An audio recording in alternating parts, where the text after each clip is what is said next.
Habari za muda huu ndugu mpenzi mtazamaji, ni matumaini yangu unaendelea vizuri kabisa, na kama kuna changamoto yoyote basi Mwenyezi Mungu akakufanyia wepesi na akafanye changamoto hiyo kuwa ni sehemu ya fursa na akuokoe katika changamoto hiyo. Leo ni siku nzuri sana kwangu, lakini pia nina imani na kwako ni siku nzuri pia. Tunakwenda kujifunza dalili za ugonjwa wa figo. Tumeshajifunza mambo kadhaa huko nyuma kuhusiana na ugonjwa wa figo. Basi leo tutazame dalili za ugonjwa wa figo, wala kwa uchache kabisa. Dalili namba 1 ya ugonjwa wa figo ni kuvimba uso na miguu. Hii ni miongoni mwa dalili kubwa sana ya ugonjwa wa figo, na kitaalamu inaitwa edema. Ni dalili ambayo ni nyeti sana, au ni dalili kubwa sana. Ukiona dalili ya namna kama hii, unaweza kuhisi kwamba wenda mimi au wewe tuna ugonjwa wa figo. Lakini dalili ya pili ni kupata kichefuchefu ambacho kinaambatana na kutapika, kichefuchefu ambacho kisichokata. Kwa hiyo ni miongoni mwa dalili ya pili kubwa ya kuonyesha kwamba mtu wenda ana ugonjwa wa figo. Dalili namba 3 ni kupata uchovu usio wa kawaida, unachoka sana. Hii ni miongoni mwa dalili ya tatu, ni dalili kubwa sana ya ugonjwa wa figo. So unapopata dalili kama hizi ni muhimu pia kuwa makini.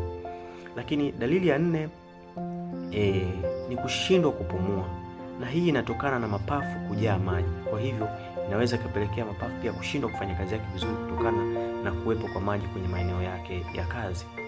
Lakini kitu kingine ambacho kinaweza kupelekea kufahamu kwamba wenda mtu huyu ana ugonjwa wa figo ni changamoto ya unaweza kwenda haja ndogo, lakini haja ndogo ile, kwa maana kwenda kukojoa, unapoenda kukojoa mkojo kutoka kidogo sana, au wakati mwingine usitoke kabisa, au ukawa unatoka lakini ukaambatana na damu, ambayo damu hiyo inaambatana na maumivu makali sana. Hiyo ni miongoni mwa dalili ya ugonjwa wa figo, ambazo dalili hizi ni miongoni mwa dalili muhimu sana za awali ambazo zinaweza zikamwambia mtu kwamba wewe huenda ukawa na dalili ya ugonjwa wa figo. Lakini je, inatosha kubaini kwamba hizi dalili mimi ndizo zinaniamulia kwamba nina ugonjwa wa figo? Je, watu wenye malaria hawachoki?